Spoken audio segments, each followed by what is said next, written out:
Hey everyone, it's your professional sarcastic man and seeker of attention, Oz Chris, here with three reviews of three Donny Cates books that came out this week. Cosmic Ghost Rider number 3, Death of the Inhumans number 3, and Thanos Legacy number 1. It's a number 1, not a 3.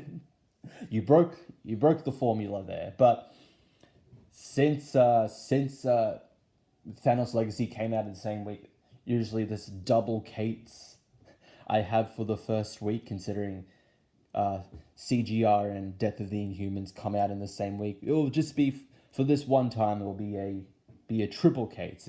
So it's not a double knockout. It's a triple knockout now for Cates. So we'll start off with Cosmic Ghost Rider. So continuing on from the last issue, Frank has unintentionally got the attention of Cable and his Guardians of the Galaxy, and it's revealed his Guardians of the Galaxy is essentially formed because of the future Frank will start, because he is trying to redeem Thanos, and it is hinted that it's worse. So Frank doesn't all of Frank's actions become essentially pointless in the end. They don't in any way redeem baby Thanos. He doesn't become a good guy, and as such, Cable and his Guardians of the Galaxy are there to stop, to correct everything. Well, essentially kind of correct everything that Frank is trying to change. And the interesting thing is that Frank is essentially more powerful than any of the members. So there are numerous different battles between as Cable goes back to the future, ages a little while, and then comes back with a different team in order to take out Frank and anyone who could help him, like Galactus, for instance. So like the first instance, the second instance, the first is that he comes back with a way to stop Galactus for the moment, then comes back again with a new set of members for the Guardians of the Galaxy, and that is essentially what's shown throughout the issue, and also leading to this amazing panel or page with Cosmic Ghost Rider constantly just fighting every iteration of the Guardians of the Galaxy that Cable brings with him every time. Essentially, Cable is desperate, so he recruits pretty much every hero from the Marvel Universe to be part of this Guardians of the Galaxy in order to go back in time and to prevent Frank from creating the future that they are in, because he wants to redeem baby Thanos. Art for the most part is good. There is some parts where it's just like I don't know if it comes up pretty good in it, but the detail, you don't really see a lot of the detail. But the art for the most part is good. The story definitely it's a fun B movie. I know a lot of people have been saying that it's kind of like it reads as a B movie action, like a action B movie, and it's fun. I've been definitely enjoying Cosmic Ghost Rider, and the kind of a reveal at the end is really good. The results of Frank trying to redeem baby Thanos have come to meet him, or he sees what the results of it. So definitely been liking Cosmic Ghost Rider. If you haven't already, definitely pick it up. Continuing on now to Death of the Inhumans, and I got the Aaron Kuder cover, because it looked amazing. The main cover for Death of the Inhumans is a bit I didn't particularly like that cover, but I got the Kuda cover instead because it looks amazing. So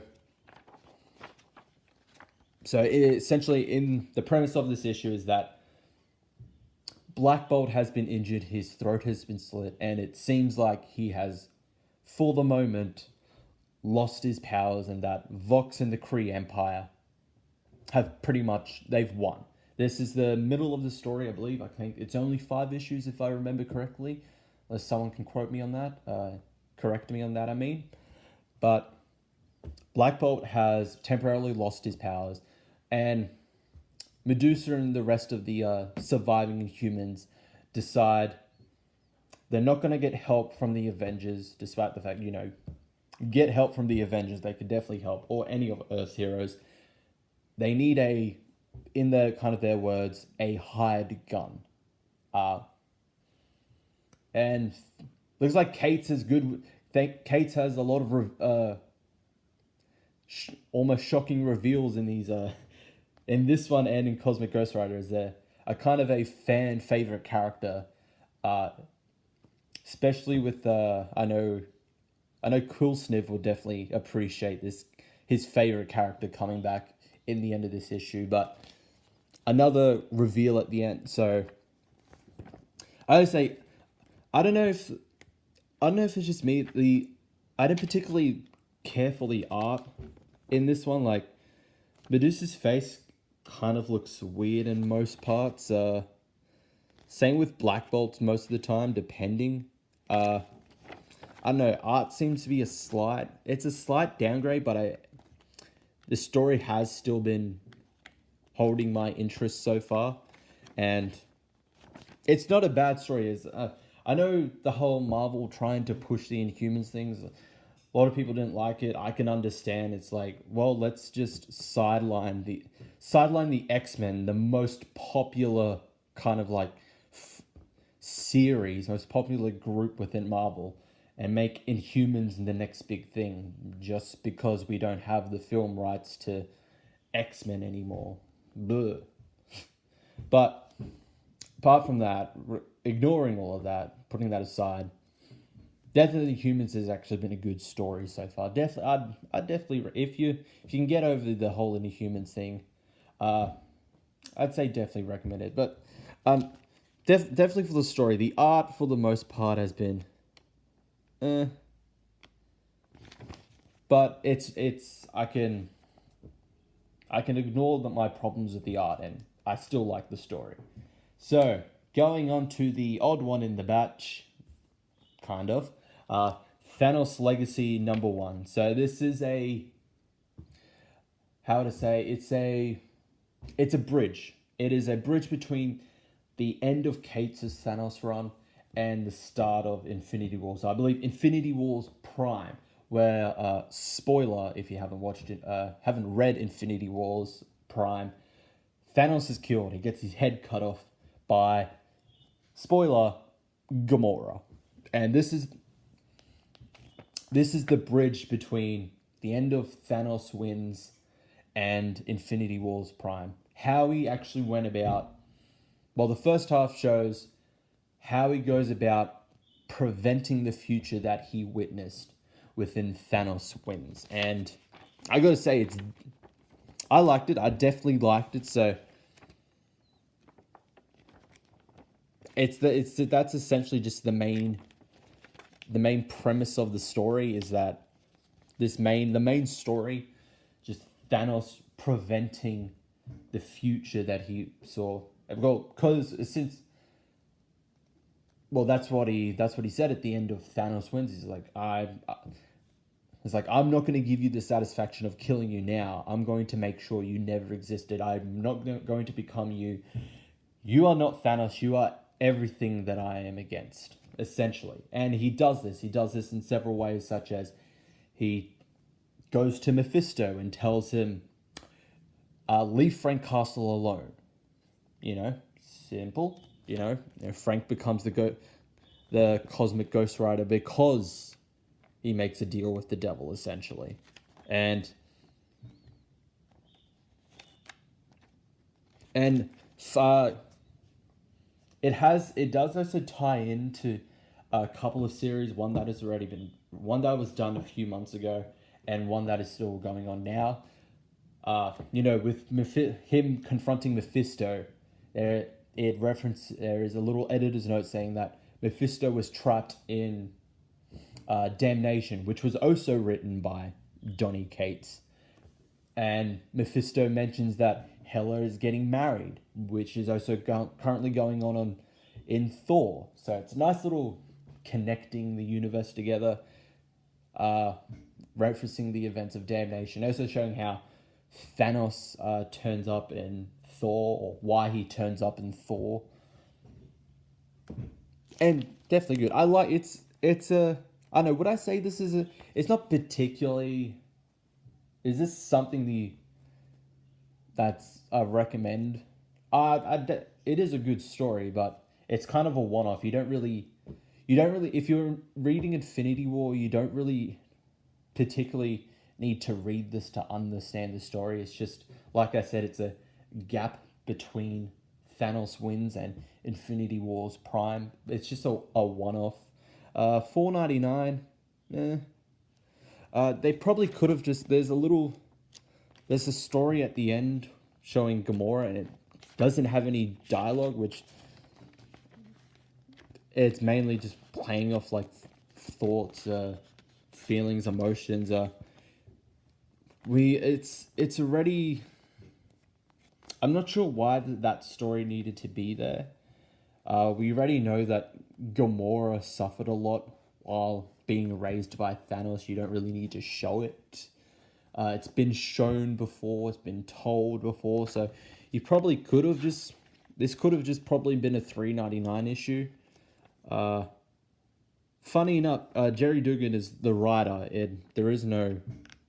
I'm guessing he just gave the main story. Didn't write any dialogue. But while it's not bad, it's not essential. Like, you could have cut this out, and this could have been a $3.99 issue. It's not particularly, while I did like the actual main story, this didn't need to be a $4.99 issue. And also, if you haven't seen the news already, Donny Cates and Jeff Shaw will headline a new Guardians of the Galaxy series with the tagline, "Who are the Guardians?" So could be different new members. What I hope for is we actually get a proper Guardians of the Galaxy, like how this iteration of the team started, the whole, Dan Abnett and Andy Lanning series. They were actual Guardians of the Galaxy. They were brought together in order to protect the cosmos because of cosmic threats and deal with anything because of the aftermath of Annihilation. Not this just a bunch of random outlaws that just happen to save the galaxy every once in a while. Because of, while I like the films, they're not actual Guardians of the Galaxy. Unlike the Abnett and Lanning run, or DNA run, as I know a lot of people refer it to as Dan and Andy run. So, if hopefully Cates can do that, bring back an actual Guardians of the Galaxy, but who knows? We'll wait and see with Marvel. So that's it. Sorry, losing my voice. That's it for these three. These three Cates. Sorry, these three Cates comics for this week. If you like the video, leave a like. Subscribe and hit the notification bell if you haven't already. Leave a comment. Your thoughts as well about these, or if I missed anything as usual. Check out Twitter if you want to, and check out any of my previous videos if they took your fancy. And I will see you all next time.